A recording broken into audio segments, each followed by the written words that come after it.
you will not be able to make money just from massive achievement. Once you actually have practiced understanding that this moment is more important than anything you think you want, now you are abundance, not money. Because the highest thing we have, the number one asset we have is you are fully on the highest vibration. Do you understand how much more valuable you are than money? And how much more, remember, Buddhist monks, there's millionaire achievers that go to Buddhist monks all the time. The reverse never happens. There's no Buddhist monks going, how do I get the Lamborghini? I need to make millions. Yeah. Why is that? Because the highest thing we have, the number one asset we have is our connection to ourselves. And then most of us think it's money. So we make that the highest vibration, but it's not. It's inner peace. It's inner peace. It's this moment, and you have that available. And the best things in life are free is a very cliche sentence, but it's true. And that's true, but also we only pay attention to what we invest in financially. So we overlook meditating here, but if we could pay to meditate, we'd all of a sudden do it. So we have to understand that what is free for real will bring in everything else that you want. Yeah. I have a rule too with money that you might think is cool. This is a thing that I want to offer people. If you're trying to figure out how to create a space for money, I offer people to think about how they think about money. Like think about how unconsciously you think about it. Like you're never enough, you're the root of all evil, whatever. Now picture that you're money on a date with you. And if you're on a date with a person who says you're never enough, you're the root of all evil, you'd never want to be there, right? Well, money doesn't want to be in the vibration of someone that's judging it. Yeah. You reject that person, so you're rejecting money. Right. When you think that, how else do we say? I'm going to use you to get someone to like me. This is how money is seen. So how could money show up if that's how you see it? Because you wouldn't stay with someone on a date that said you're never enough. You're the root of all evil. Right. It's like, okay. So how would you like to be seen on a date? You'd like to be seen as I love you no matter what. No matter if you're small or big, if you're off or on, if you're feeling like I love you all the way. And if you can look at your debt or have $1 in the bank and go, I love you. Now you're creating a vibrational space for it to show up because you're safe, because your focus isn't on money and how it needs to change. You're much better off because you're on how you're going to change. Wow. And when you start changing like we just did and looking at these things and not needing to overcome as much as loving it, now you're focused on the thing that actually creates the money. Remember, every dollar you've ever made came from you. So don't get excited about money, get excited about you. Right? Zing. Like, if I went on a hike with you, we get lost in the woods, I round a corner, I'm not with you, and we find a waterfall. I find it, you don't see it. I fill a cup up with water, and I come back and I say to you, dude, a cup of water. What am I not showing you? Yeah. I'm showing you the small thing. Yeah, not the waterfall. Not where it came from. The source. The source of the water is the much more important thing. So none of us look at the source of where our money came from. We look at the money. So you're sitting here dwelling, not you, but the people that we're dwelling on the cup of water. Yeah. Not us being the source of creating more. Every dollar you've ever made came from you. Get excited about you. Start the focus on what you are, not what money will give you.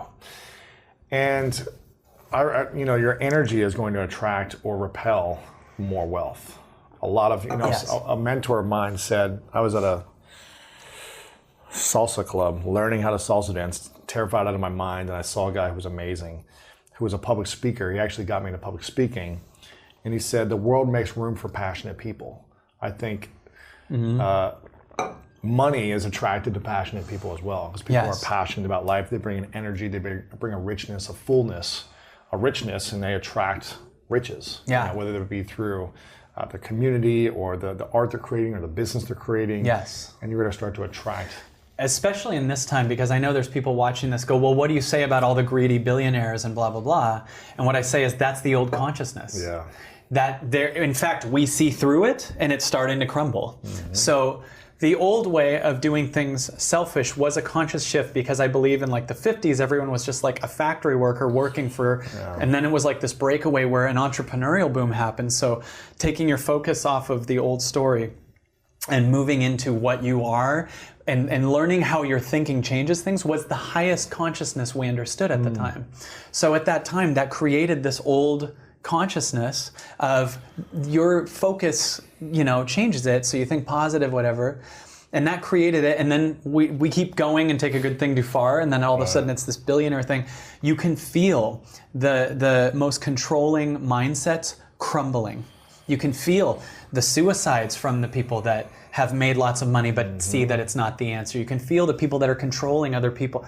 All the control, as the control fell in you during this interview, as you said goodbye to the old story and kind of loved it, all control in the world is starting to fall. And the old structures aren't working. And what will work in the new century and the new future is the birth of this consciousness. This consciousness, following your heart. You will not be able to make money just from massive achievement. It won't work. I'm telling you, it's going to be we see through it. The consciousness sees through it. It's too small.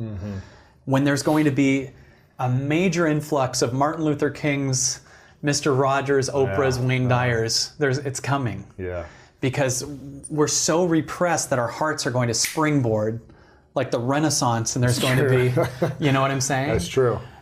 You mentioned this a couple of times, and it reminded me of another mentor of mine, Chris Hawker. I was working as an intern for him for about 6 months when I was on my sister's couch, broke, no money. My dad had just gotten into a car accident that left him in a coma for 3 months, and he was kind of my safety net. He was my, financial stability, where he would support me financially on things. And he always said, when you're done like living your dream and chasing your football career, whatever it is, you can always come work for me. Wow. He had an insurance company, life insurance. And I did the whole like insurance internship and did the testing, and I almost failed 3 times on like getting my, whatever it is, like the series something, whatever, the life insurance test that I had to pass so I could sell life insurance. I should have stopped after I failed the first time because I just knew it wasn't for me, but I did it so I could have this backup plan. Wow. And so when my dad got in his accident, he had to sell his company to his partner because he was no longer able to work anymore. And I didn't have the financial stability like I had before. So I was sleeping on my sister's couch for 1.5 years, and I was working as an intern for about 6 months with someone that I was learning a lot from. And I remember at one point being like, man, I just really want some money. I feel like I've been working hard for a few years. Like I really could use some money. I'm not paying any rent money at my sister's. I feel like a loser because I can't contribute to her. I can't even get my own apartment. I'm just a loser. I was 24 at the time. I was like, man, I'm just a loser of a guy. And he said something to me that what you said. He said, money comes to you when you're ready for it. And I was like, I feel really ready. I could really use the money right now. And he goes, I didn't say desperate for it. Exactly. We didn't say that, but he was like, it's going to come to you when you're ready for it. And when it starts to come, it's going to make sense. And I was like, gosh, I just want it though. I just want it right now. And it's funny because maybe a year later, it started to come. And then it started to really come pretty quickly, like 6 months to a year after that. And I remember reflecting 1.5 years prior, I was like, man, I wasn't ready for this. Like if this would have came 2 years prior, I would have blown it. I would have been scared of it. I wouldn't have been prepared for it. Like I would have been so freaked out by the numbers in my bank account, I would have sabotaged it probably. And so I really feel like it comes to you when you are prepared and ready. And sometimes it's not when you want it to be. And when people say, how do you get prepared and ready? Yes, that's the key. So how do you get prepared and ready? For me, meditation gets me to understand that I'm the abundance, not money. And the second you understand that you're the abundance, and I mean, and understand it in your nervous system. I mean, don't just hear that sentence while you're still dying for it in your body. Like really be in the alignment of understanding that I'm the abundance. Wayne Dyer said beautifully, there's a thing that everyone thought you attract what you want. And Wayne Dyer said, you don't attract what you want, you attract what you are, what you're in vibration of. So if you want abundance, you need to get to a place where you understand your abundance, and everything comes into your life the second you finally don't want it. It's not don't want it like avoiding, like you don't need it. You're not desperate, The second you stop looking for it, you don't even remember you wanted it. That's because you have to access the fulfillment of the connection to yourself first. And then weirdly, it's going to create, first of all, so many creative things, but you're going to just start, first of all, you're so aware that you see things differently. Like think of just that when someone's in their head, they're walking down the street on their phone worrying, you could pass $100 bill and not even see it, right? But when you're not in your head, you suddenly start to see all these dots connecting and everything meaning something different. And you see every moment as meaningful. Like last night I was waiting to go into a restaurant. One guy recognized me and said hi, and we created a friendship because he's also a musician. That's cool. And then this 4-year-old girl comes in and just sees me and starts dancing in front of me and showing me her toys. And I just had, that moment was so much cooler than if I was looking through wondering, what is going on in politics. And that was fulfilling, that moment. And because that's fulfilling, and then on my way to the table, each step is fulfilling. Now this is more fulfilling than anything I perceive could come to me to make me happy. Once you actually have practiced understanding that this moment is more important than anything you think you want, now you are abundance, not money. Once you're abundance, it's impossible for it to not come. You're just going to start feeling safe to everybody. They're going to want to hire you. You're going to get bizarre offers. They'll just say, can you help me through something? Can you create this thing? You'll get in alignment with your creative gifts more than your fix-it gifts to make money. You'll be in this higher thing. You'll be worth more. Better jobs will start asking you. You'll start to actually feel heavy when $1 million offers are coming in, because you're like, even that I don't want. And then it just, every time I say no to something, even if it's a huge thing, the bigger thing comes up. It's like, life's like, how about this? How about this? And then the only question I ask is, does this expand me or contract me? Oh, yeah, that's good. Right? If it expands me, then I say yes. And I can feel that within 2 seconds. If I get to a pros and cons list, I'm already in contracting. Do you get what I'm saying? Wow. So a way that I always give an example is if you've ever had lunch, you ever have lunch plans with someone, and then you hope that they cancel. Yeah. Okay, that's your highest saying cancel. Wow. But you're used to living a notch below it, so you wait for them to do it. So that's what I'm talking about, is the highest, what expands me.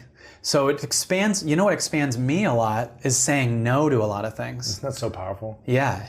Saying no, like, God. One of the hardest things to learn how to do, but then it's one of the most freeing things when you're in that space. Yeah. Because there's times where you might think my highest is to go out and get laid or party, but it's actually like, really sometimes my highest is to go to bed early. Sometimes really my high, like, it's not our highest to do what we're doing. Is it your highest to go on Facebook 100 times a day? No. No, but we still do it. So we live second highest and we miss out on the universe, right? So for me, it expands me to be in alignment with the universe in that moment. How important is developing skills and value? There's one thing of like being abundance and being acceptance and all these things, but there's another thing of like, okay, well, the person still doesn't have any skills that are valuable for someone else to give them money. So you know what I mean? Crazy answer here? Yeah. That's a belief that they need the skills. So let me explain that. So let's first of all talk about value. Okay. Value is perceived, right? Sure. And most people think value is what their worth is based on what's in the bank, right? You could say that person's got a net worth of 20 million, whatever. Cool. Yeah. That's nice. But but there's some people that could lose that money and remake it again in 10 minutes. Like Tina Turner, if her bank account got robbed tomorrow, could just go on tour and fill it again. Yeah. Right? Then there's some people who inherited it and won the lottery. And if that went away, they're still not valuable at that moment, at least, right? Yeah. So what's the cause of value? Is it how much money you have? Or is it what's under it, right? And what you understand is under it. The factor of value is, do you understand how valuable you are, right? So how do you understand how valuable you are? By creating the evidence of it, whether it's through leaps, whether it's, so for me, when I started saying no to really tempting things, it would be really hard that moment. Like it'd be really hard. I remember when I was like, no dating for 6 months, and then like the Swedish bikini team's like, even us? And you're like, oh. You're like, no. That's a joke. I didn't get to turn down the Swedish. But when you start saying no, it might be hell in that moment, but the next day you wake up and you're like, now even I'm someone that can say no to that. Like now I'm elevating myself above that temptation. So if I'm someone who can say no to that, you feel the force in that? So that's one thing. So there's a lot of skills, I believe, that we might need, but if they aren't your highest to do them, they're not a 10. And if they're not a 10, that affects all of what you do. My friend Glenn Morshower says, if you pee in part of the pool, you pee in all the pool. So my company, my job in my company is to do this, is to go on stage, is to coach people, is to be the space, to co-write the book, to make the movie.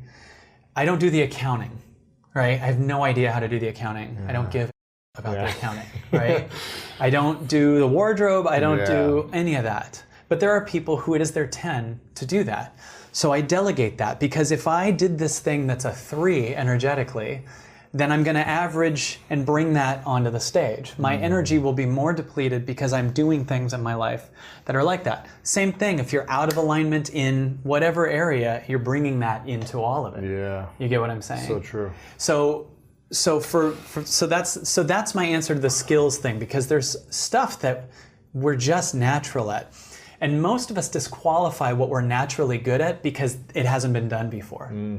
Right? They go, why would anyone want, just stay with it. Right. Because that thing you have is new. That thing you have is calling to you. And it might not make sense now. But so many people I've worked with are like, well, one thing I'm passionate about is this, but I can't say, I'm like, stop the second part. The yeah, but's the old story. This thing you just said feels good to my body. Doesn't it feel, well, yeah, but no one will make money. No, you're using the past story. Literally what this is, what we are is the universe trying to change the planet through you. The universe is trying to change itself to a higher consciousness through you. That's what's happening when we receive on a higher level. It's like higher level ideas come through. So when you meditate or whatever, you have an insight that's higher. That insight, you go, it's exciting, but you can't make sense of it. You can't wrap your mind around it. Follow it. You're not supposed to wrap your mind around it. One thing people say is, I can't wrap my mind around it. You're not here to shove the infinite vastness of what you are into your teeny mind. Right. You're here to acclimate your mind to the vastness of what you are. Zing. That's the difference. You know, there's so many quotes that people say to insult people that live in their hearts, like, this person went off the deep end. The implication is the shallow end is better.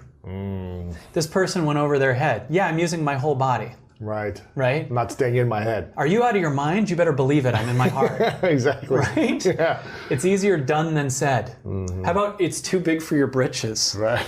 You're too big for your... How about we change pants and adjust to me versus me shoving myself in my old britches? What are we, in the 20s? All right? These old quotes that are... Every insulting quote, if you just reverse it, it's so funny how dumb it looks. Oh, dude, you're out of your mind. You're right. You're in your head. Right? It's like, you're thinking small. You better be out of your mind. I love to go over my head, so I have to use my body. Right? Because just my small mind can't grasp these concepts we're talking about.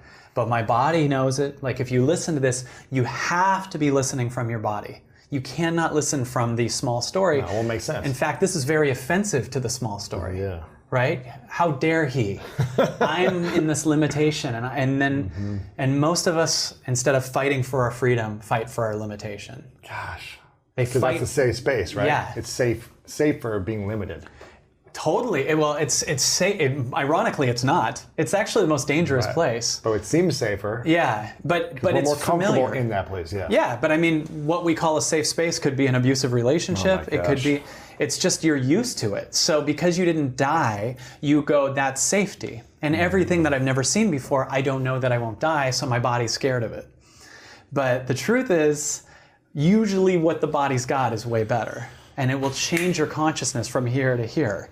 And then you'll get this new calling once you're here to here. Before the interview continues, if you feel like you're not living your most authentic life, not leaning into your purpose, and not living the life that your future self would be extremely proud of, I've written a new book called The Greatness Mindset, and I think you're gonna love this. Through powerful stories, science-backed strategies, and step-by-step guidance, The Greatness Mindset will help you overcome all the different challenges in your life to design the life of your dreams and then turn it into your reality. Make sure to click the link below in the description to get your copy today. Okay, let's get back to this video.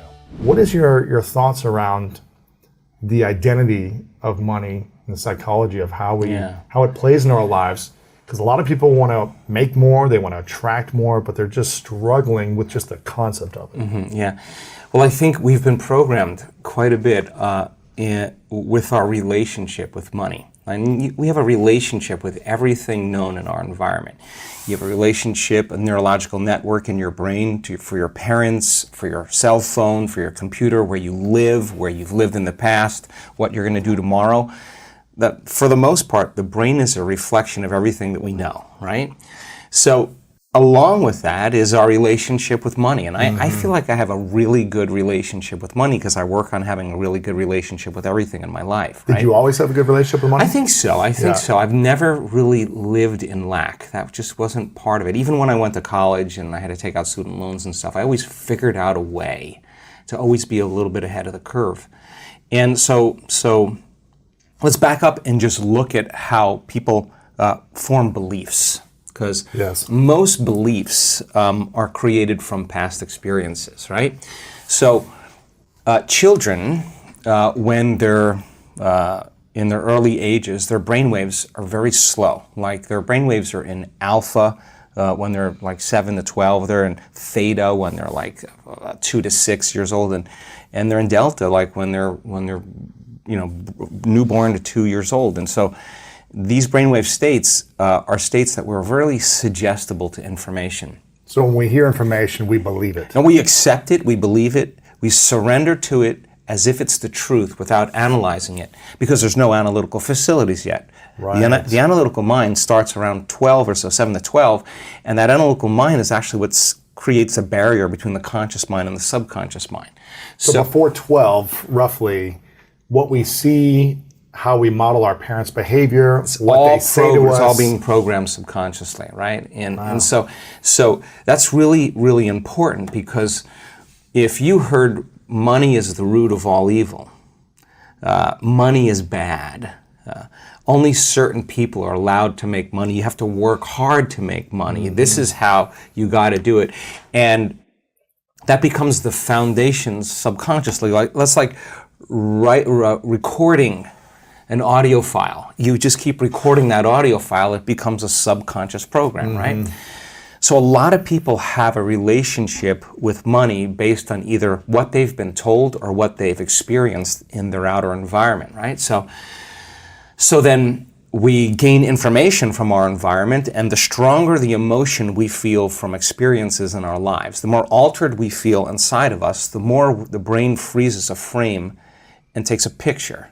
And that snapshot is called the memory. So based on an emotion. Based on an emotion. The emotion alters our internal state. So you're going along as Lewis, feeling really good, and all of a sudden you have this trauma, you have this crisis, you have this shock, and all of a sudden you have this dramatic change in your internal state, and your senses get heightened, and then you freeze the frame and you associate this internal state with whatever it is that's causing it, right? And that's how we create long-term memories, right? So Are painful memories more powerful, or beautiful memories more powerful? they're both equal. Okay. They're both equal, but the problem is I think most people experience from more the negative emotions, right? And those negative emotions really are derived from the hormones of stress, right? So the alarm system, the emergency system, creates an arousal inwardly.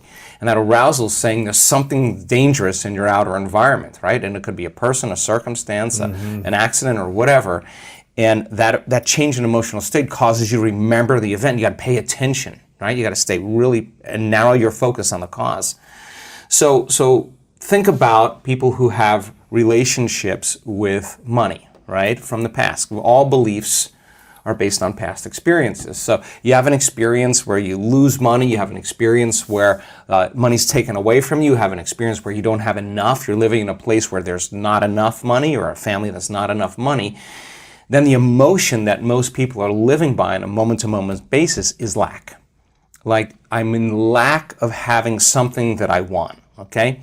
Now, there's nothing wrong with that, because the experience changes your emotional state. You freeze the frame, you take a picture. The problem is, that's hardware. So we think neurologically within the circuits of that past experience, and we feel chemically within the boundaries of that emotion, which would say, for example, be lack, right? So now the person says... Before you go on to the next thing, what happens to the body and the mind when it is in an environment of lack? mentally or physically, I'm in lack? What is the body, the mind saying? Yeah, so the body is saying, I'm waiting for some external event to occur. I win the lottery. I marry the right guy. Whatever it is, that you're waiting for that event to occur. That experience produces an emotion. So the emotion then takes away the lack. And so when we play the game in three-dimensional reality, the creation game in three-dimensional reality, we experience separation from everyone or everything because our senses fool us into the illusion, the hallucination of separation. I'm here and you're there. I'm here and the door is over there. So I'm aware that I'm here at one point of consciousness, and the door is over there, another point of consciousness. Okay, so in order for me to get from here to the door, I got to move my body and do something through space. I got to do something, and everything in this three-dimensional reality is going to take time and energy, right? So, okay, so then here's Lewis right here, and then he says, okay, I want this experience in my future, and your brain automatically predicts and projects how far in the future you think it's going to take. Maybe it's a year, 5 years, 10 years. 30 years. Oh my gosh. Right? Because that's what it's going to take to pay off that house, right? So now, one point of consciousness, I'm here. The other point of consciousness is where I'm placing my dream. So I'm separate from that experience. So then how do I get to that experience? In three-dimensional reality, you got to get up and you got to do something. You got to go to work. You got to drive to work. It takes energy. You got to fill your car with gas. You got to eat food. You got to work. All this stuff. You got to sleep. You got to recover if there's stress. And now people are, in a sense, waiting for the experience that's 10 years down the road or 30 years down the road to happen to take away the lack of them not having it. And unfortunately, many times when the experience finally occurs, they can't enjoy it because they're too exhausted, right? So you play the game, you go to school, you study really hard, or you study on your own, you develop some skills, you make the right choices, you start saving money, you start learning from your mistakes, and then the game is how many things can you accumulate, and that accumulation then you associate with being wealthy or being abundant or being successful, right? And some people get really good at it, right? You can get really good at that. But for the most part, though, when we create from three-dimensional reality, we're creating from lack and separation. In other words, you're driving down the road and you see someone driving a car that all of a sudden you realize that you don't have. The moment you become aware that that person has that car and you don't have it, you're in lack of having it, right? So what the brain naturally does is it naturally creates you driving that car. And you have an image of yourself driving that car and you start identifying, wow, that would be a greater experience for me to have. The problem is the distance between the thought of what you want and the experience of actually happening for most people is the concept called time, right? Between cause and effect, right? So some people develop the ability to manage themselves and manage their life. They develop certain skills and they can pay for it and they can get it very quickly. The problem is when the novelty of that experience wears off, the car, and they're no longer identifying with that, and the feeling of emptiness and lack comes back. They need to find something else. They got to go and find something else. And so there's this game that goes on where you never have enough, right? And that's the lack game, right? So then if you think about people having the things they want in their life, when they create from lack and separation, it's the experience in three-dimensional reality that produces the emotion, and the emotion is saying, let's feel and experience this thing that you've been in lack and separation from, and that emotion then takes away the lack or separation. But you've worked really hard to get it, okay? Nothing wrong with that. Is there another way to do it? Yes. Okay, so the person who's living in lack is waiting for their wealth to feel abundant. They're waiting for their success to feel empowered. They're waiting for their healing to feel gratitude. They're waiting for their new relationship to feel love. They're waiting for their mystical experience to feel awe. That's the Newtonian model of reality, of cause and effect. Waiting for that event to happen to take away this separation or lack. Nothing wrong with it. It's the way most people create. But what we've discovered is actually something else. The moment you feel gratitude, your healing begins. The moment you feel worthy and abundant, you're generating wealth. The moment you're empowered, you are moving towards your success. The moment you're in love with yourself and you're in love with life, you'll create an equal. The moment you are in awe of life, you're going to have a mystical experience. And so that's causing an effect, right? So then if you can teach people then how to create, instead of from lack or separation, but create from wholeness, and create from what we call the quantum field instead of three-dimensional reality. What's the difference? Okay, so the way you, first of all, it takes knowledge, okay? The quantum field is an invisible field of energy that exists beyond our senses. You can't see it, you can't smell it, you can't taste it, you can't hear it, you can't feel it. It exists beyond our experience of three-dimensional reality. Would this be in our mind's consciousness, or would this be in a different space? Okay, let's look at that. So the answer to the question is, how much of your waking day do you put your attention on matter, on the material world, and how much of your waking day are you aware of energy and frequency? For most people, they're unaware of the quantum field, and if you're unaware of it, it doesn't exist for you. Right. Just like you have a nose, but if you're unaware of it, it doesn't exist for you. The moment you become aware of it, it exists. Well, the quantum field, you could study all kinds of science, and they'll tell you there is this invisible field of frequency and energy that exists beyond the senses that tend to connect everything physical and material. In fact, everything physical and material is connected to this field, okay? So how do you get there, right? How do you get there? How do you get there? How do you get there? So we discovered that when you take all of your attention off your body, and you are not paying attention to your emotions, your drives, your habits, if you could take all of your attention off of every element in your environment, your cell phone, your tablet, your computer, your car, your whatever it is, your bed, take your attention away from everything, every place that you live, where you sleep, or you work, and you're not thinking about time. You're not thinking about your schedule, where you need to be, or what happened yesterday. You can relax into the present moment. There tends to be a dramatic change in the way the brain functions when people do this properly. We call it getting beyond yourself, but in a sense, you're dissociating from your three-dimensional reality. Why? Because if you're thinking about anything in your three-dimensional reality, that's where your attention is and that's where your energy is, okay? So we kind of figured out this formula when people really become nobody, no one, no thing, nowhere, and no time. We are pretty much all of a sudden outside the constraints of the Newtonian world of got to do something to get an outcome. And if you can teach people how to linger there without a name, without a face, without a profession, without a family, without a culture, without a past, without a disease, you teach them how to be in this place we call the unknown, right? And you teach them that from that place, that invisible field, is where everything material comes from. And if they could create coherence in their brain, you need a strong signal in the brain. The more coherent the brain, the more stronger the signal. What do you mean a strong signal?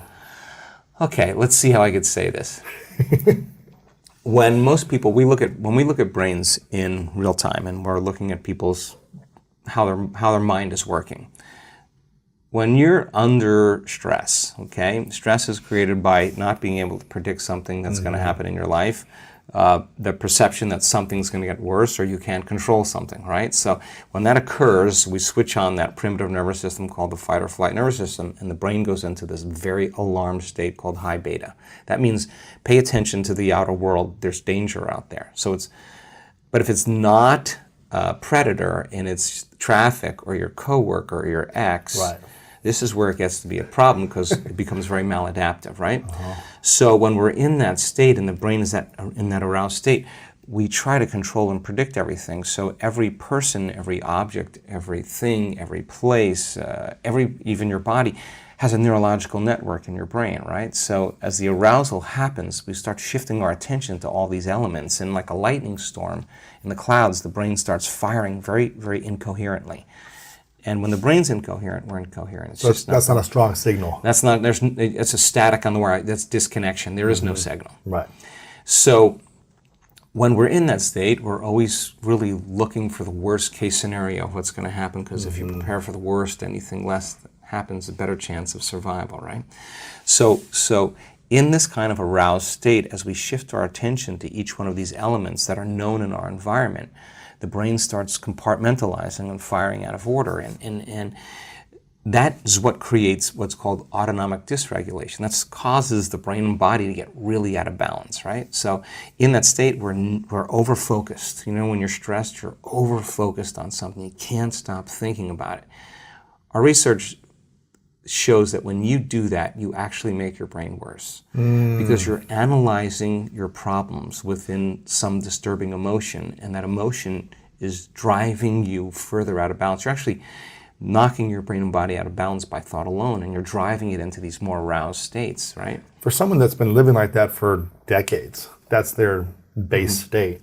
How do they even realize how to get out of that? They don't. Usually it takes crisis, right? It takes trauma. Extreme breakdown. Yeah, breakdown. A loss, a death, all of a that. breakup, a divorce, a near bankruptcy, whatever it is, a disease, a diagnosis, whatever, something where you just can't go on business as usual. Now it's time to really start looking, right? They have to wake up then. Yeah. So let's get back to the concept of Yes. abundance here, because You need a strong signal in this field. right. So then, if you can teach people to do the exact opposite, go from putting all of their attention on everything physical and material in the world of separation, and instead of narrowing their focus on something material, ask them to broaden their focus and put it on nothing.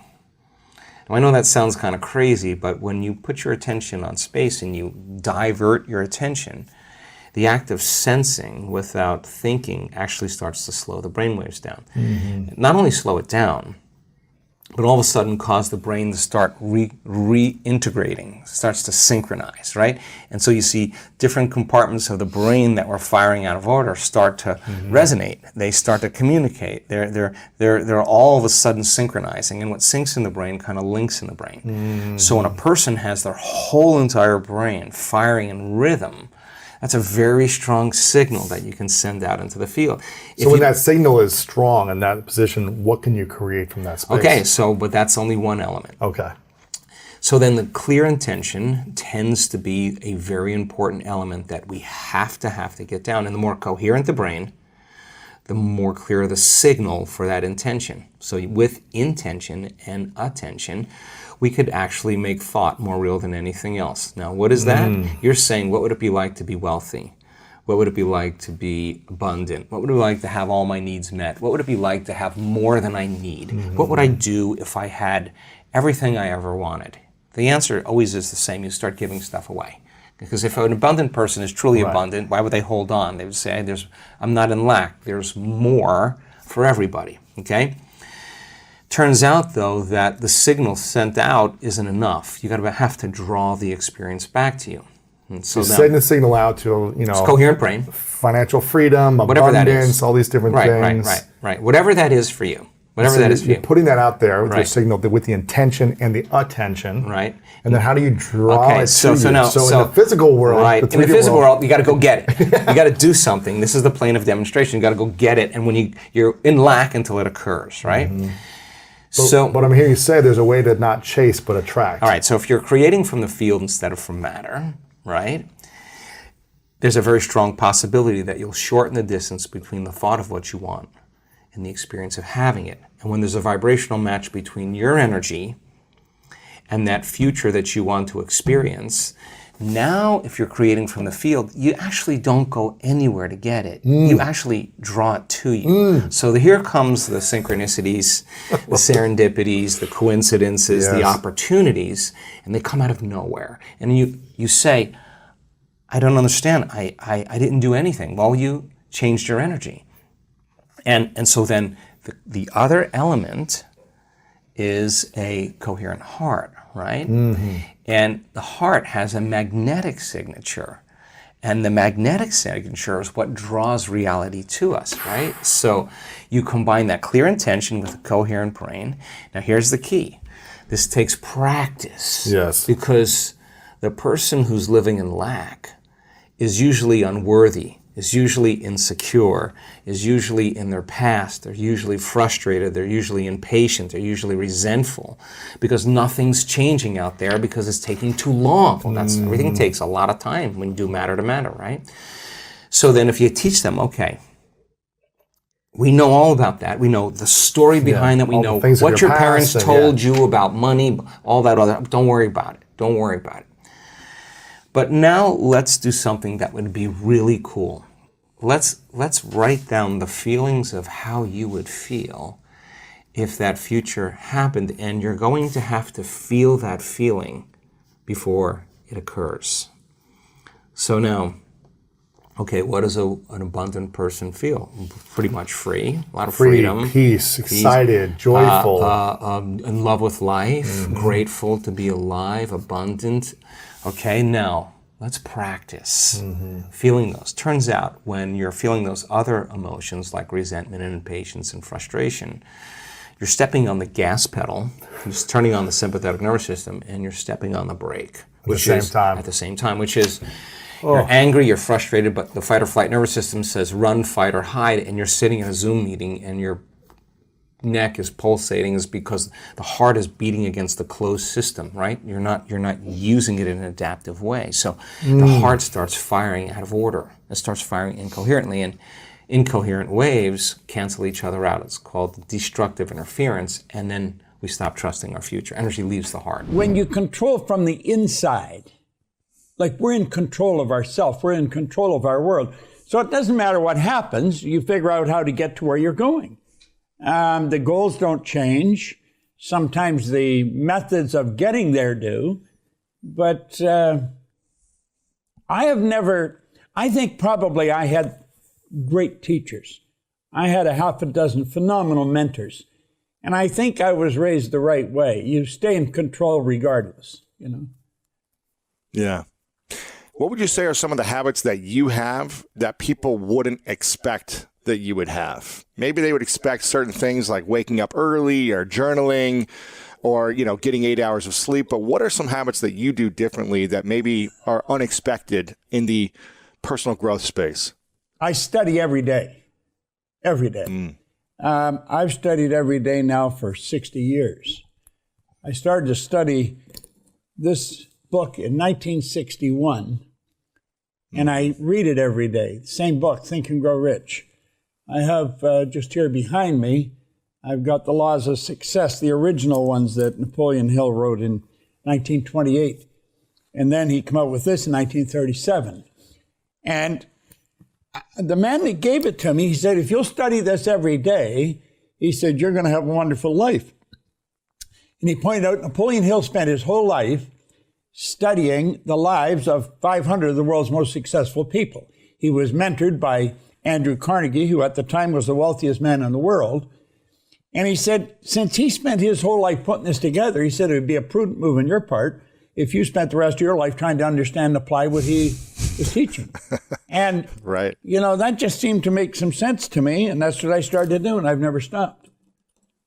If there was only one principle inside of Think and Grow Rich that you could only live by and only talk about, and you wouldn't be able to talk about anything else inside the book, what would that one principle be? Persistence. He said there, he said in the book, he said there may be no heroic connotation to the word, but the quality is to the character of the human, like what carbon is to steel.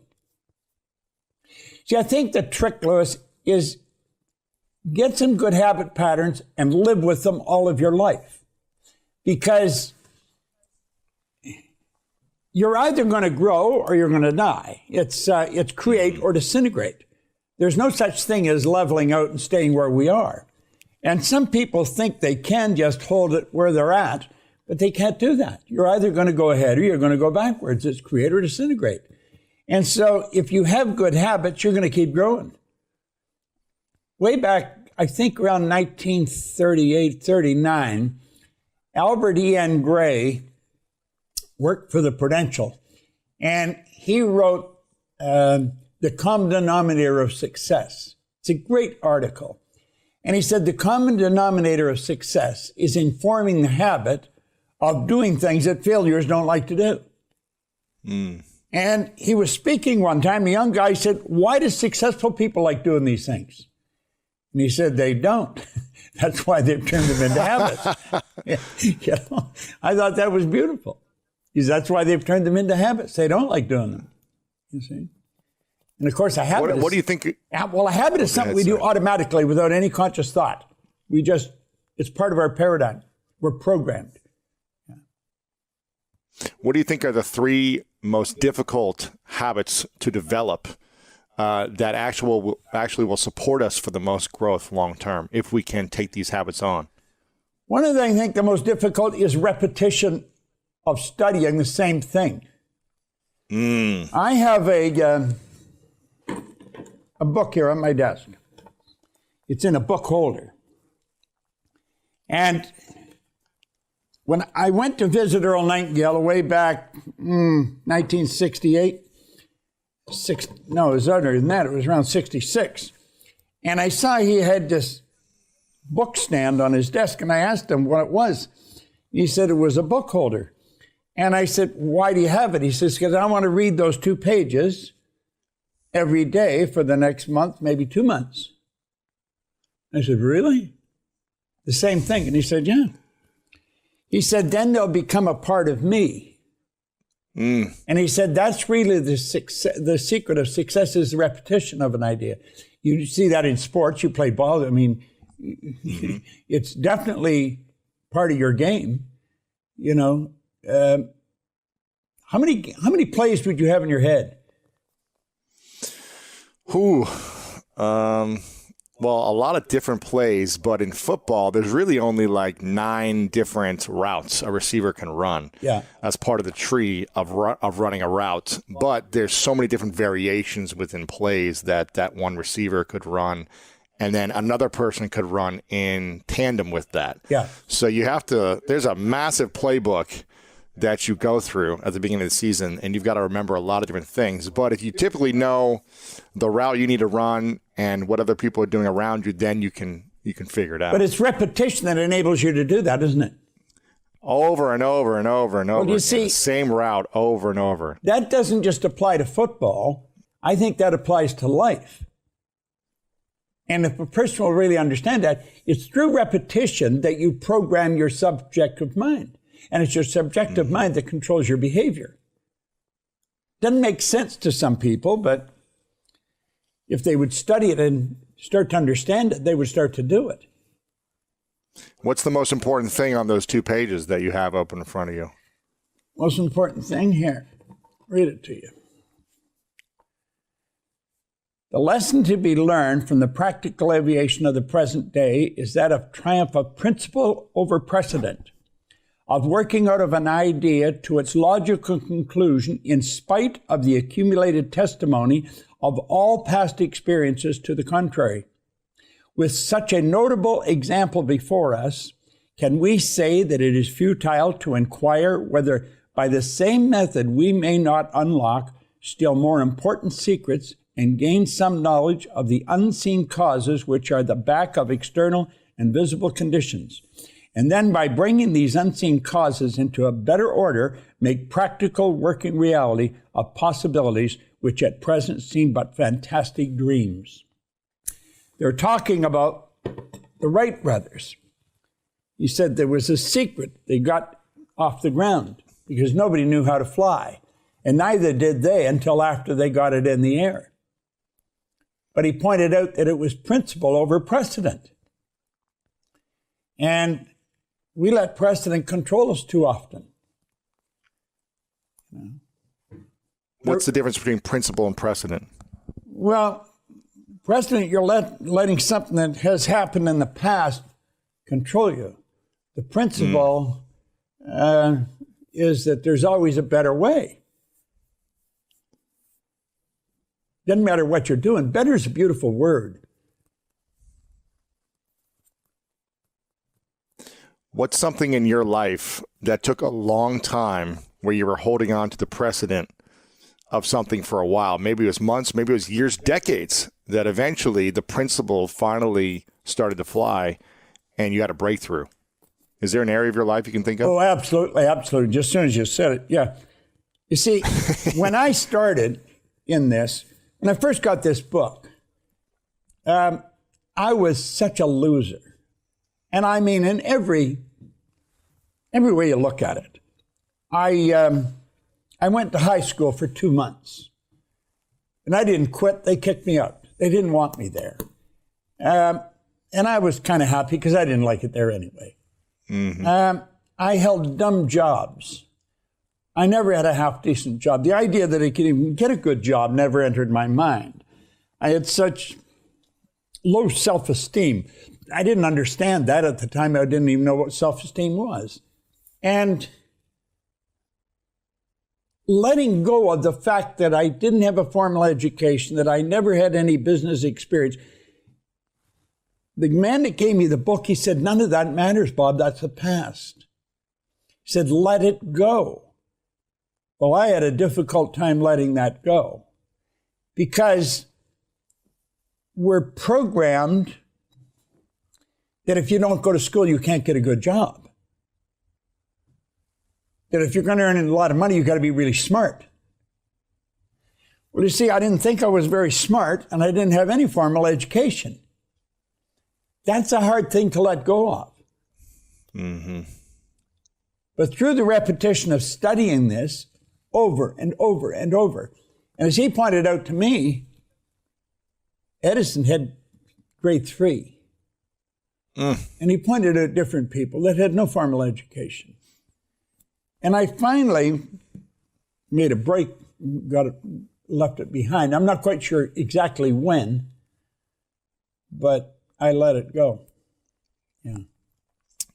What would you say are some deciding factors that can help someone with their self-esteem? Because you and I are very similar, where my childhood, I didn't have much confidence in myself or esteem because I was in the bottom of my class in school, because I was, had tutors and special needs classes, because I just wasn't able to understand it and comprehend that well and felt awkward and goofy in my life. What are some things you think people that in their teens or even in their 40s and 50s who don't have confidence yet, what are the things that we can be doing differently to gain confidence, to build self-esteem? Because I think this is one of the key factors of success, is believing in yourself. It doesn't matter if the world believes in you if you don't believe in you. Yeah. What can we start to do to change that? Well, I think a person has to start to study themselves. Most people know very little about themselves. They think they're their body. You're not a body. You have a body, and you have a marvelous mind. And when I first started to study this, I thought, studying the mind, that's for psychiatrists, psychologists, behavioral scientists. And the man that told me, he said, no, it's not. He says, that's for anybody. That's for little kids. And so I think as we start to understand something about our mind and something about our higher faculties, see, we're all programmed to live through our senses. We go by what we see, hear, smell, taste, touch. Well, I've got a little dog at home that can see, hear, smell, taste, touch. All the animals in the world, they're completely at home in their environment. They blend in. They operate by instinct, which is perfect. We had instinct removed, and we had higher faculties put in their place. And if we would study these and gain an understanding, your self-image would automatically start to improve. You have perception, the will, reason, imagination, memory, and intuition. Those 6 faculties will give you the ability to create your own environment. See, we're totally disoriented in our environment, where all the other little creatures are completely at home in theirs. And we're disoriented in ours because we can create our own, but we don't know that. School doesn't teach us that. School is more interested in the development of your intellect than in the development of awareness. Like, a person doesn't earn $100,000 a year because they want 100 a year. They earn 100 a year because they're not aware of how to earn 100 a month. Awareness is really the key. And when we become aware of who we are and what we've got working for us, marvelous things start to happen to us. And that's really what happened to me. I never went back to school. I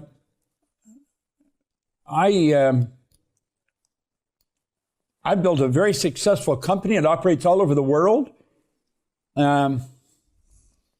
I didn't do it myself. I have a tremendous team of people. I've got just an absolute genius of a business partner, a woman who's an attorney. I mentioned to you before, you should have her on sometime. You'd be fascinated with her. She's that interesting. But it was a group of people. We've attracted a phenomenal group of people in our company. Mm-hmm. And we're operating now in 91 countries. Wow. Teaching this information. I don't know another company that teaches what we teach. Like, I think Tony Robbins has probably done more for our industry than any individual. The Secret has probably done more for it, as much as Tony has, the movie. But I don't know anybody else teaching what we're teaching. And what we're really doing is teaching people how their mind functions and how to expand their understanding of how it operates. What are the 6 faculties again? You shared this before, which I love, and I think if people really understood this, perception, it could help them build their self-image. There's perception, the will, imagination, memory, reason, and intuition. Which one is the hardest for people to? I don't think any of them are. Awareness. They're all equally valuable. You take your imagination. Think of this for a minute, Louis. Nothing is created or destroyed. Look here. Here's a little cell phone. What you can do with this almost blows your mind when you think of it. Yeah. Well, when I was a kid, we didn't have a phone. We didn't have a phone because we didn't have any money, for the first reason. But the second, not everybody could have a phone. We were not aware that there was an infinite number of frequencies. Today, there's, what, a zillion phones, because there's an infinite number of frequencies. This phone is on its own frequency. Yours, it's on its own frequency. If I have your number in here and I hit send, you and I connect, we're on the same frequency. It won't matter where you are. We can see each other, we can communicate because we get on the same frequency. Well, the good that we desire is already here. It's on a frequency. The way to build this has always been here. We weren't aware of it. But somebody took their imagination and went off into no place. What they were really doing is going on to a higher frequency. And if you'll stay on that frequency, you'll attract everything that you require. That's why Dr. Wernher von Braun, when President Kennedy asked him what it would take to build a rocket that would carry a man to the moon and then bring him back safely to Earth, von Braun said the will to do it. The will is the mental faculty that gives you the ability to hold one idea on the screen of your mind to the exclusion of all outside distractions. See, if you take your imagination, do it. You have goals, take your imagination, and then take yourself there, see yourself already have completed the goal. And then hold that picture with your will. When you go there with your imagination, there is a place. Whatever it is you want, you went there with your imagination, there is a place. You stay there in your imagination. You will attract everything that's required for the manifestation of that picture. You saw Brady doing it last Sunday. This guy's a machine. Yeah. Absolutely phenomenal. So holding the imagination, the picture that you want in your mind, and then attracting it on the steps to get there. Yeah. You see, we don't work toward the goal, we work from the goal. You get the goal in your mind. Our problem is we measure everything on the physical. And you look at the physical and you say, well, I haven't got it yet. If you think your conscious mind, if you get an image there of your goal, you've already got it intellectually. If you didn't have it, you couldn't share it with me, but if you have it, you can share it with me. You can share with me the idea that you've got in your mind. So you've already got it there, haven't you? Right. As you get emotionally involved with that idea, you've got it also on an emotional level. You've got it there. You've got it intellectually. You've got it emotionally. The only place you haven't got it is physically. Now, Right. there's a period of time must elapse for that idea that you have intellectually and emotionally, for that idea to move into physical form. We understand. How much time? Pardon? How much time does it usually take? We don't know. We don't know. That's the only thing we don't know is the gestation period for an idea. We know what the gestation period is for wheat. We know what it is for a carrot. We know what it is for a baby. Moment of conception is about 280 days. We didn't always know these things, but we do now. We don't know what the gestation period is for a spiritual seed, and that's what an idea is. But it grows by exactly the same law.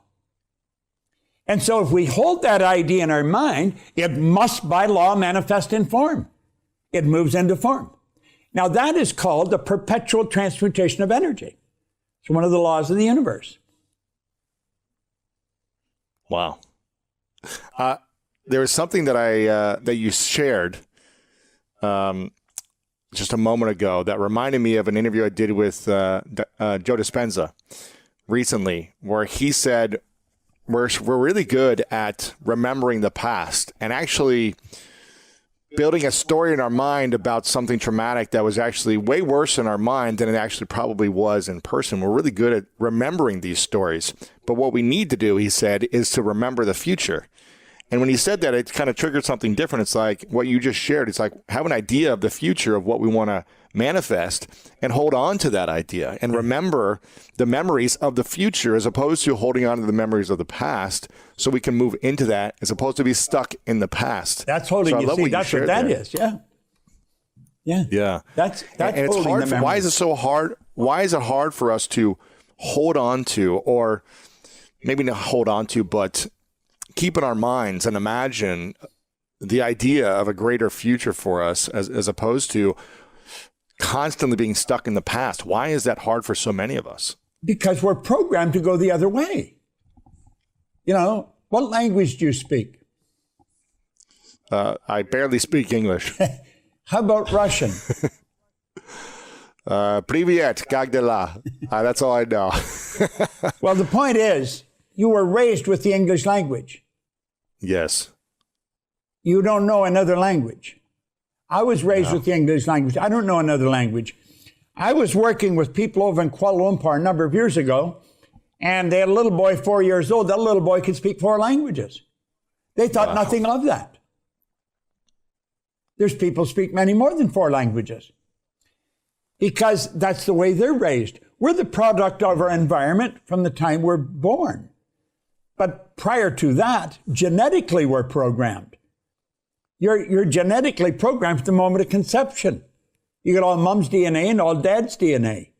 And God knows how far it goes back on either side.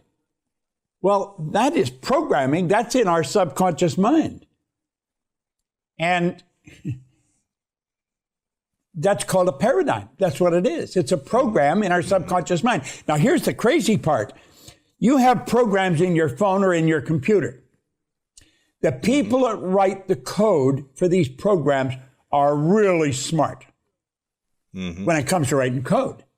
They really know what the hell they're doing. The people that wrote the code for our biocomputer had no idea what the hell they were doing. They don't. They did not.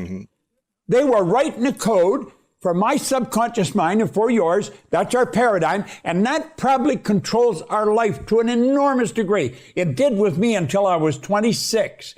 Now, I was fortunate when I met Ray Stanford and he got me into the Think and Grow Rich book, and that led me into God knows what else.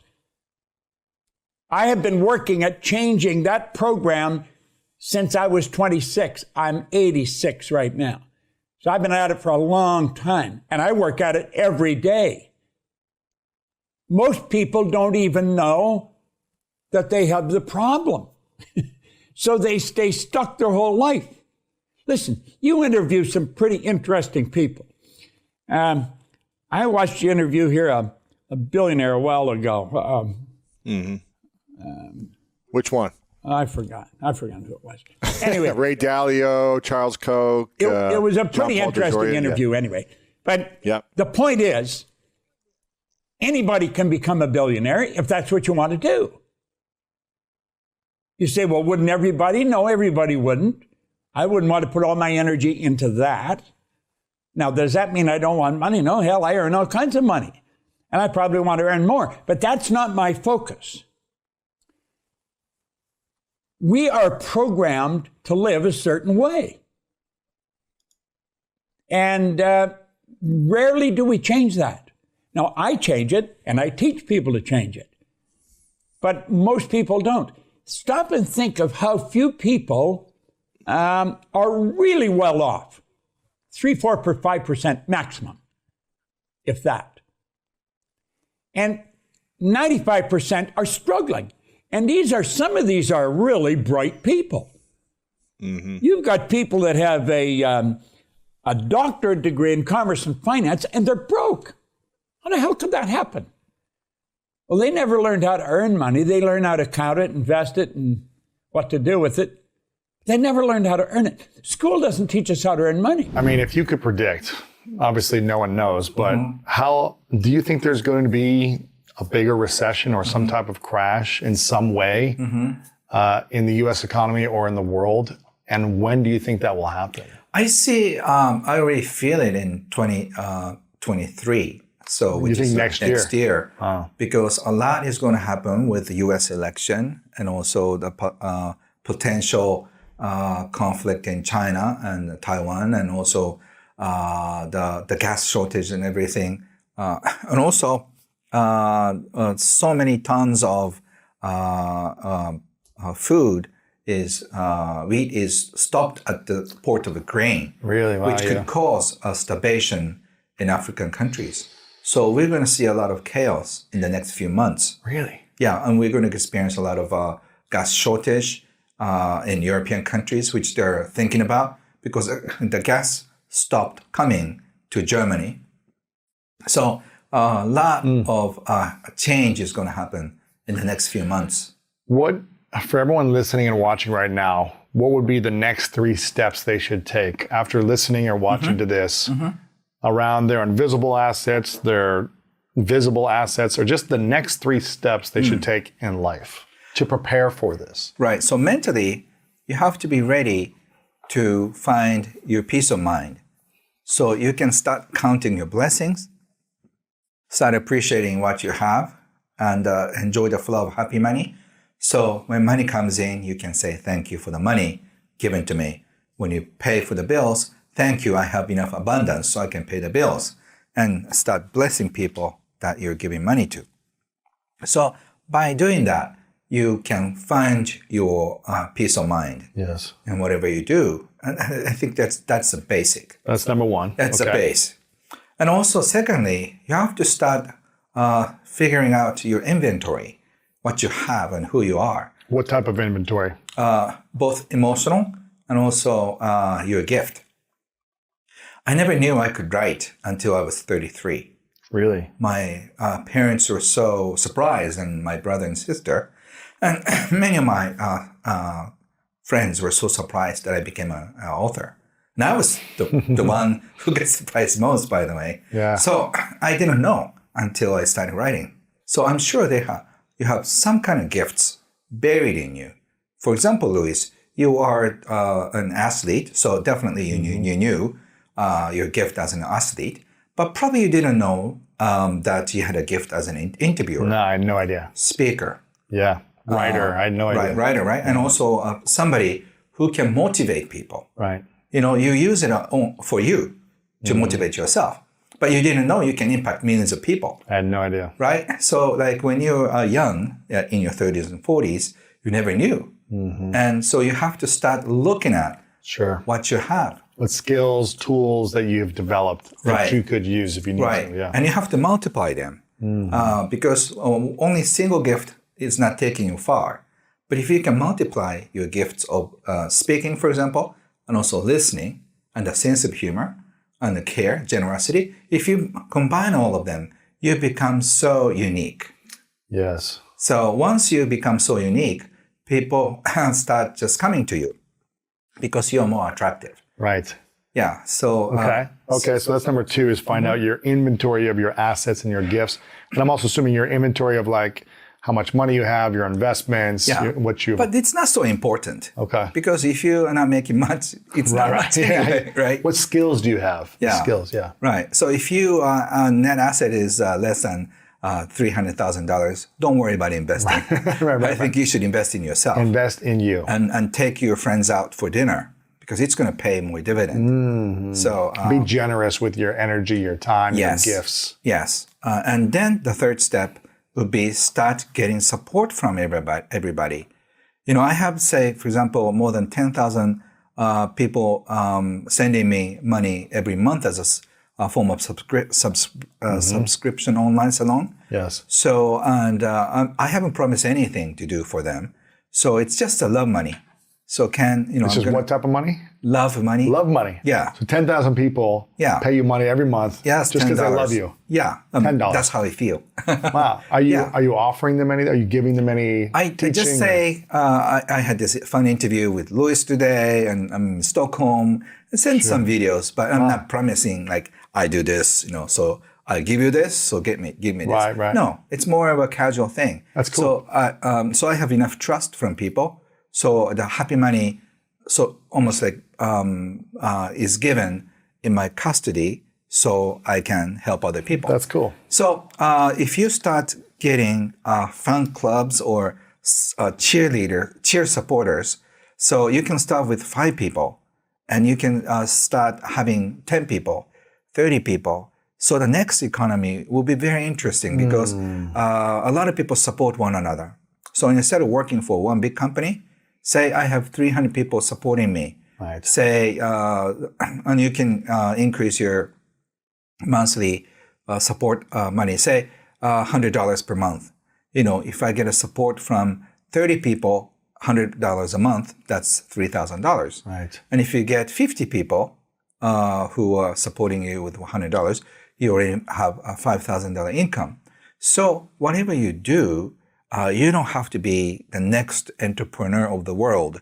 You can satisfy, or at least you can have deep connection with 50 people or 100 people who love you so much and who's not going to let you down when you fall. Yes. So if you have that strong trust from people, you don't have to worry about money for the rest of your life. Wow. What should be financial goals that people create for themselves? Should they have financial goals? I don't think financial goal is necessary. If you want to buy a big house, you may need to have that. Sure. But financial goals people come up with, it's because they want to feel safe, sense of security. So you don't need to have a goal of $1 million because when you reach $1 million, you feel like this is not enough. I need more, right? I need 2. And when you reach 2 millions, no, I think I should have 10. 3. Yeah, 3. Yeah. So instead, what I would recommend is once again, get support from 50 people. And at the same time, if you can, imagine a joint account with your wealthiest acquaintance. You can think of me, or for me, I think of my mentor Wahid Takeda or Warren Buffett. Think about your imaginary joint account. And when something bad happens, you can withdraw as much money as you want. Really? So this fun illusion, like imagination. What does that do for you when you have that imagination? You feel that you're not alone, and if you're lucky, like when I was young, I had 3 millionaires who endorsed me, saying, "Ken, you can do whatever you want, and if you fail, I'm going to support your life for the rest of my life." Man, does that happen in Japan a lot? I think I heard a few Americans who experienced the same thing. Wow. So just imagine if you get that sense of security. Louis, I'm going to just keep you afloat as long as I live. Wow. And so go for it, you know. Okay. I'll text you if I need you, Ken. Yeah. so if you get an endorsement from wealthy people like that, That's cool. you don't have to worry about it. Just so imagine. How does someone get an endorsement from someone who has a lot of money like that? I think What can they do? I think you have to live your life purposes. That's another subject. But if you are living your life purpose, a lot of people support you. It's so true, because when I see someone who's coming up in business in their early 20s or something, and I see that they have a gift and they're using the gift consistently to create some type of value for the world, I notice it. I see it. I'm like, you're doing an amazing job. You know, I'll reach out and message people and say, I love what you're doing. Keep it up. And I think even just doing that, showing people, hey, you're doing a great job, gives them encouragement to keep going, whether you're giving them money or not, but that's something you can do. And I think it's hard to see that when someone's not using their gifts. Right. You're not going to endorse someone if they're just like, everything is against me, the world is challenging, and I don't care about life. But when someone says, I'm going to take a risk, I'm going to use my gift and put myself out there, that's inspiring. In your book, which I love, by the way, again, I want to get this book, Happy Money, you talk about, I think you use a concept called money magnet, or like humans are like magnets and for money, right? And some people, it doesn't matter if you are a good person or a bad person, right? You have an analogy in the book where you say, you know, if a rock is falling, it doesn't care who it hits. It could hit a good person or a bad person. Right. Its gravity is pulling that rock to the ground, and it's going to hit whoever it hits, right? Based on where they're at. So, and you also talk about how most people think that it's not fair when they see someone bad or mean or greedy making all the money. Can you just talk about this concept of being a money magnet and how someone can become more of that? So once again, you know, we experience our life according to our beliefs. And some people have better luck than others. And some people work so hard, but they're getting minimum wages. So you have to find your place, your seat, your reserved seat is what I call. A lot of people try to sit on other people's seat, which is wrong, because your seat is reserved somewhere else. And if you don't sit on other people's seat, what happens is that you get so depressed. And then you feel so meaningless, you know, so and all that, because you cannot really feel life. But once you sit on your seat, you are so deeply connected with your life purpose. Then you start your magnetism gets turned on. So how does someone know where their seat is and know how to sit in it and be happy with their seat? Yeah, so the only thing is ask your heart, what your heart tells you. If you're excited about it, you're going closer. And so like, it's like hot or cold, right? So if you feel more excited about like doing this, this is it, this is it, this is it. So you have to have your heart guide you where you're supposed to be. So always listen to your heart, you know, and then if your heart gets excited about a certain thing, you're just getting closer to your seat. Do you have a meditation or affirmation process for someone on how they can trust their heart, listen to their heart deeper to know they're on the right path? Right. Do you have something that you use yourself or that other people can use? Yeah, so I always try to have a few minutes, say you're waiting for a car, you know, a Uber, or just waiting for something. I find a few moments and then just try to find my center, you know, and then just go deeper and figure out where I want to go, and just listen to my heart. What does my heart say? Am I excited about this or not? Am I trying to get money?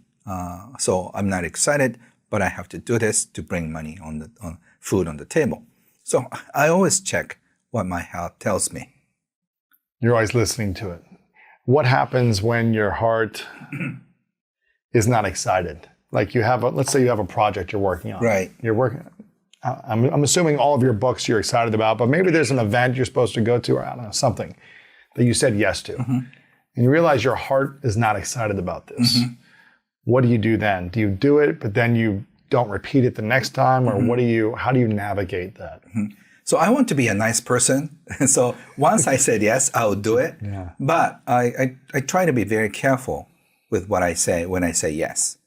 So I have a great team. So they'll just check. They'll check, even because I want to be nice to everybody. So I'm likely to say yes too many times. So my secretary and my team says, Ken, are you sure about this? Yeah, probably not. So can you come up with something? Well, I'm glad you're here and you didn't reschedule this interview. Yeah. So, but in general, I'm trying to listen to my heart. That's good. That led me here. I think a lot of people don't understand the power of a daily affirmation or a daily check-in with yourself, just like you talked about for 2 minutes. For someone that doesn't believe in affirmations, what would you say to them? So even if you don't believe it, you must be saying something to yourself. Like, this is a terrible day. It's so hot. I don't like this. So subconsciously, you're saying something about your life or about yourself, about your friends or about your clients. Oh, I hate working with this person. Something like that. So I think it's a affirmation by itself.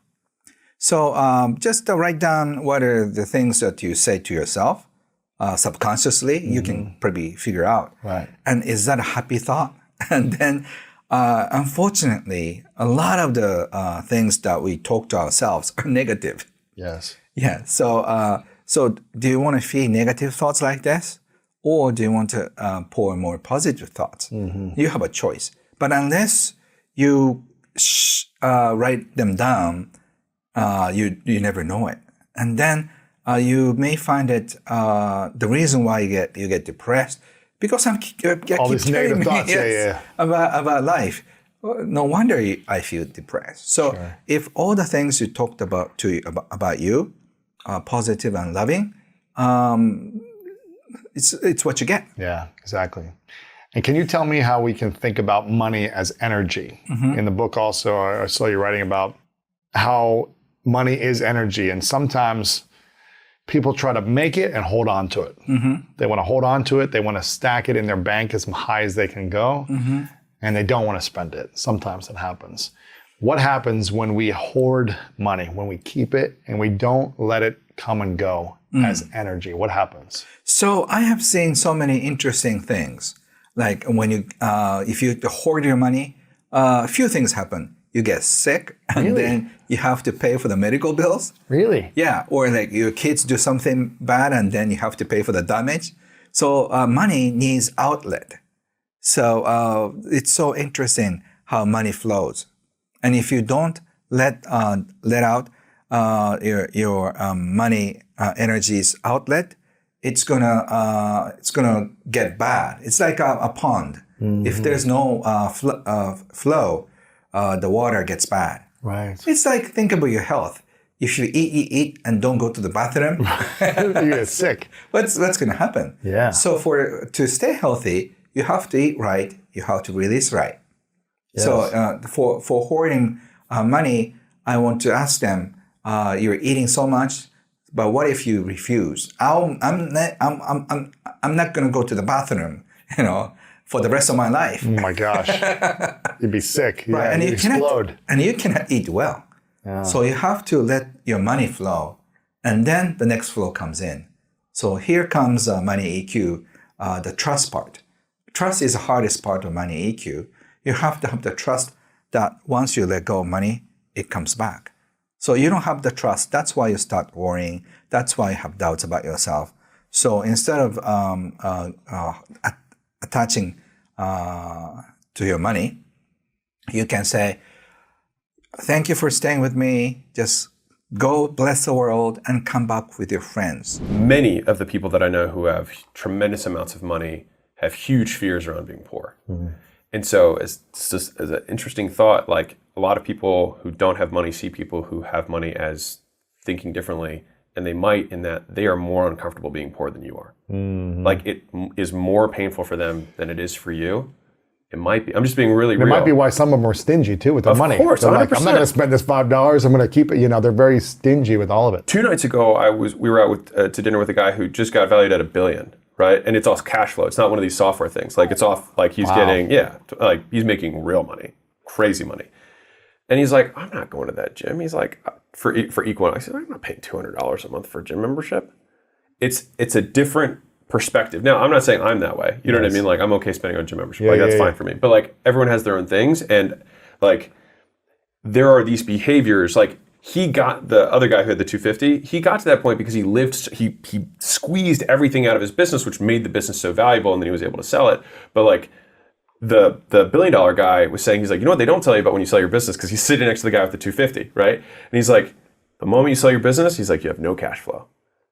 And so he felt that too. He's like, what are you going to do? He's like, you're going to take the money, and then what are you going to do? You're going to try and buy more cash flow because you got to replace the cash flow you had with the business. You got to He's get like, real estate assets. You got to do something He's like, else. why bother? He's like, I'll just keep it. And so he doesn't have any intentions of selling. And so it was an interesting lesson for me too, because like we obviously got rid of our cash flow asset when we sold all 3 last year. You got a lot more money, but you don't have the money cash coming in. Right, because then it anymore. looks like this finite asset.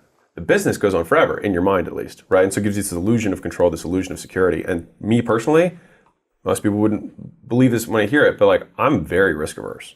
And so I probably need, like, what's the core changes that I need to have? I probably need to be a little bit more of a risk taker than I am. Like I tend to always take the lowest risk path when I can. Even the idea of like when I quit entrepreneurship, when I quit my job to start entrepreneurship, it was because I knew that the path that I was on was guaranteed not to get to me where I want. So I had a 0 outcome.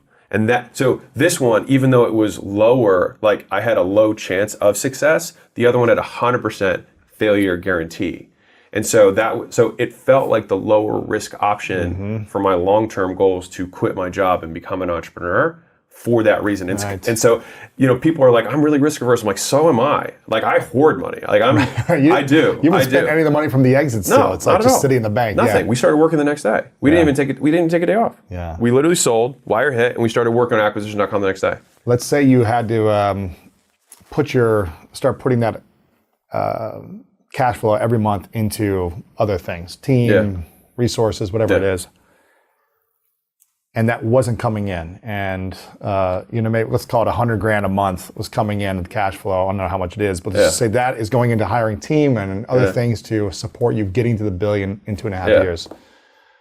What would need to shift inside of you after 3 months of feeling no cash flow come in to stack your bank account in order for you to be okay with it, to get to that $1 billion quicker? I would just have to be more secure, just realistically. Like I use... What does that mean? Is that an internal... I use cash flow from businesses as evidence to the fact that I'm not a failure. And so I've always, like, it has been easier for me to change my conditions than to change who I am. And so I have used my material success and accolades to quiet the voices of not being good enough. And so for that, like me having that, if I have that little voice that peeps up, it's like, hey, look at that. And I'm like, okay, no, I'm okay. I'm not that bad. This money that just came in every month. No, I'm not that bad. Right. And so I'd really have to re-engineer the conversation I have with myself around how I value myself. Because then people are like, well, if everything disappeared, how'd you feel about yourself? I like to think that I would be uncomfortable and then I would change my views, but I haven't needed to do that yet. And so my effort goes elsewhere. Right. But that's what probably would have to happen in order for me to make that change. What is the thing that you're afraid of inside of yourself? Is it a self-worth thing? Is it a self-love thing? Is it a belief that you're not good enough? Yeah, definitely be a good enough thing for sure. Yeah, it's just like maybe I'm not as good as I think I am. Maybe everything that I've been putting on media, maybe my book, maybe all these things are actually not true, and I don't know what I'm talking about, right? Because clearly I don't know what I'm talking about because I'm not making any money. Like so, these things have been. That's why Acquisition.com is the other half. Like the actual businesses of Acquisition.com compared to the media of Acquisition.com, it is the other half because it's the evidence of the fact that the things that I say are true. Because those are getting results. 100%. And they're growing. Right. And so that way I feel bulletproof when I make the content, when I make the book, when I write the stuff. Like, there's a zillion people who are like, you suck, none of this is true, whatever. And for me, it rolls off my back because I have evidence. Right. And I'm like, no, it is true. And here's how. But if I didn't have that, I would probably have to, it's because I don't know what the right call is there. Because if I didn't have the evidence, it would be hard for me to say, you're wrong because I don't have any proof that they're wrong. But you have evidence now. Right, and so I have this evidence. And So how do you change the belief inside that you're good enough with the years of evidence now? the question is like, have I built $1 billion thing yet? You know what I mean? And so that'll be 10 billion. That'll be... yeah. Oh, of course. No, but like it's a fun convo, and it's great because this was wonderful, Lewis, because I get to see my own limiting beliefs. And just for everyone who's listening, like everyone deals with this. You know what I mean? At every level, you're dealing with this of like feeling of inadequacy. You know, feeling not good enough, feeling like you're not smart, feeling like you don't work hard, whatever it is. Like I have that stuff all the time because you think that the external circumstance is gonna solve that. And I would say that it does to a degree. It becomes a crutch. Right. But then you have this crutch, and then you just tie yourself worth to the accolade or the thing, rather than still yourself. And maybe I need to do more work on that. Who knows? If you could overcome one thing or eliminate one thing internally to become a better leader to yourself, to quiet the noise 100%. or help you take a risk in a different way. Yeah. I'm not talking about lose all your money, but take the risk to help you accelerate this. Yeah. And you don't have to, by the way, but I just believe that it's possible for you to do that. Yeah. I believe you can be a billionaire in 2.5 years. I appreciate it. That's the goal. If you shift whatever inside of you is holding you back to get to that space.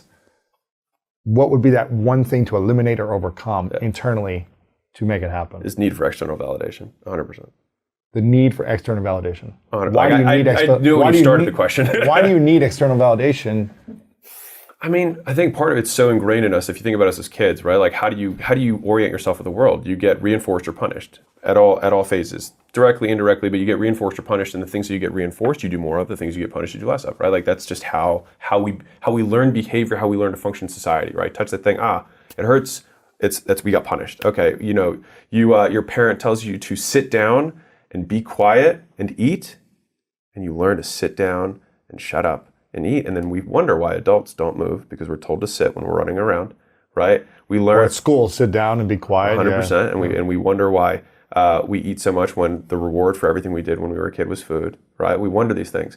So the reason external validation is so hard, at least for me, is because it's how I learned everything. Is because external validation gave me the directional guidance of what's good and what's not. And then as you get older, it's where am I going to get that validation from? And so I would say that my external validation is still 100% there. It just comes from different sources. So I'm more selective on whose validation I want. So how much external validation do you need in order to overcome this belief, to go all in and do it in half the time? Yeah. No, I think I need to be able to validate myself. And that's fundamentally, I think Epictetus said this. He said, like, if you need someone else's, he has this quote, it's so good, but it's basically like, you need to be able to give, you don't need to swear to somebody else. You should be able to swear to yourself and bear witness to yourself because your word should be good enough. So you need to eliminate external validation. Right. From you feeling good enough. Probably, yeah. It's probably that. Like, obviously, it's good to have feedback in life. Course, you know what I mean? yeah. And so I think that's why it's also difficult for some in general because it's not eliminate or have more of. It's to what degree and from whom and about what. And so then it gets a little bit more complex. But even using those different lenses, I think it's good to unpack it for anyone who's listening, which is like, okay, Layla said this, so this is not mine. But most times when we're afraid of something, it's not actually like this amorphous crowd that we're afraid of. It's like one or two people's opinion. Like it's your dad or it's your whatever it is, right? And you're worried about what they're going to think. And they're not even thinking about you, but you think they're thinking about it. They're thinking about their dad, right? He's not thinking about it, whatever it is, right? And so she restated this earlier on in like when we were together 5 years ago. She was like, and she like made me name the person. It wasn't my dad, it was somebody else for this particular thing. She was like, are you going to let this guy stop us from getting what we want? Wow. And it was like, when I saw it was just like looking in front of me. I was like, she's like, what if this guy hates you and thinks you're terrible? Is that a worthy enough reason to still keep going? And I was like, yeah. She's like, then let's go. You know what I mean? Yeah. And so she was very good with that. What do you need to say to yourself every day to believe you're good enough? If you could say one thing to you that no one else needed to hear, but you needed to hear it from you, what would that be? I don't know if it would be a saying thing. I don't think it'd be like an affirmation. I think it's just a belief. You know what I mean? What would the belief be? Yeah, fundamentally the belief would just have to shift that the doingness is enough validation for me. Not the results. Right. And that's all, fundamentally that's always the goal is that you can detach the the doingness from the result. I think what I've been able to do has been to extend the time horizon between the doingness and the result, but not necessarily fully eliminate it. I'm patient in that I can continue to do things for very long periods of time before seeing a payoff. But if I were able to truly eliminate it, I think that would be kind of like a next step. But then again, it's that borderline on insanity, because if you never get feedback on sometimes, you're like, maybe I should change direction. But you'll keep getting feedback though, because you're creating, you're taking action. Yeah. You'll be, the more you do that, you'll have more businesses you'll be acquiring, you'll be creating more content, and everything will be growing at the same time. Yeah. Right? 100%. I love seeing you, go through this process internally, because I think, I'm open to it. I just want to win. You know what I mean? Like, I just want to be better. what does winning look like? It's achieving the potential. It's taking all this raw potential. The line in the Bible that always scared me the most was, to whom much is given, much is expected. And so for me, I always felt like I was given a lot. You know what I mean? Like, I was born in America right off the bat. I was born as a guy. I have insane genetics. Like, from that perspective, I had a six-pack when I was 15. You know what I mean? I have a pretty high processing load. Like, I do okay with complex problems. I was bilingual basically at birth, because parents talked to me a different language, so that gave me good language abilities. And so it's like these are all things that were given to me, right? And I was born into like from a money standpoint, a decently wealthy family, right? Not ultra brilliant, but like never worried about food or shelter or anything like that, right?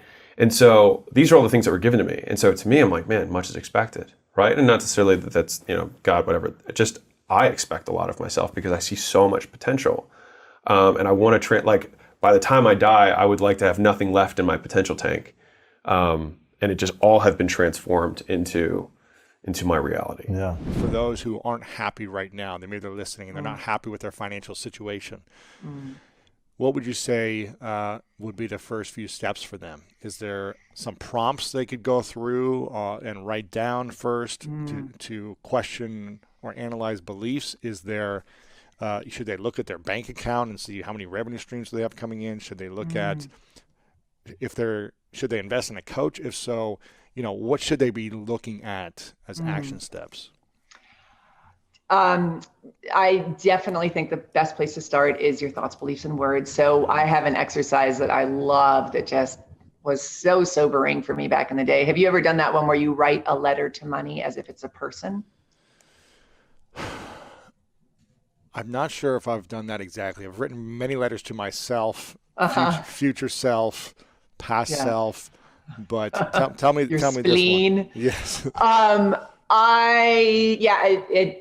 It's where you write a letter to money as if it's a person, and you do it very stream of consciousness, and you just let it rip. And it's so illuminating, because most of us have such a push-pull going on with money, where it's like, of course, like if you handed me 10 grand, I'd be like, thank you very much. This is awesome.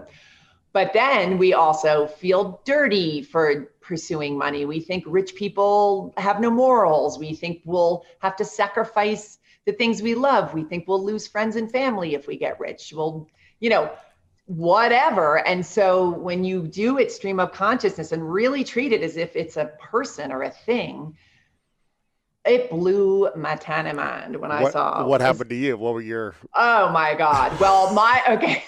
So I had lots of, I love you. I wish I love you. I want more of you. Get out of my life. It was like a dramatic relationship. Yeah. Yeah, it is. It's an abusive relationship. And they say if you take the money out and you replace intimacy, into like man or woman, whatever you're into, samesies. Yeah, it's the whole thing. I mean, you got to be ready to be super humiliated if you're going to do any of this work. But mine was all, I love you. I wish I had more of you. I resent needing you. I don't trust that you'll stick around. Ooh, man. Like, all that kind of stuff. And how were your intimate relationships during that time? Same. I want you, but I don't trust you. Yeah. Really, my hair is still standing up. So that's a real doozy. And then once you get all of your dirty laundry out on the page, then you can start questioning it, like we were talking about before. So how did you question personally what came up for you? And how did you... Take me back, Jen. Take me back to the painful... I'm going to go pour a drink. I'll be right back. I don't remember. Okay, let me think. Was about there one this. thing that stood out the most where you're like, Yes. oh, I realize I've Okay. been doing this, and why would money ever come to me consistently because of this thought? Oh my God, I'll tell you the biggest, just totally blew my mind. It actually wasn't from writing the letter. I know I had a lot of things with the letter, but the one that just brought me to my knees was I was at yet another coaching seminar in Las Vegas or something, and there was another brilliant coach speaking on the stage, and his fee for an annual, private thing was $85,000. And I was just like, I come from Italian immigrants. My dad came over, he's kept his money buried in the backyard. Like, he had no idea what I was talking about with all this stuff. And I remember, because I was hardcore and not screwing around, and I'd made that decision to figure out how instead of figure out why not, I was like, all right, how am I going to get $85,000 to work with this man? And God, I feel like I'm going to throw up just telling you this.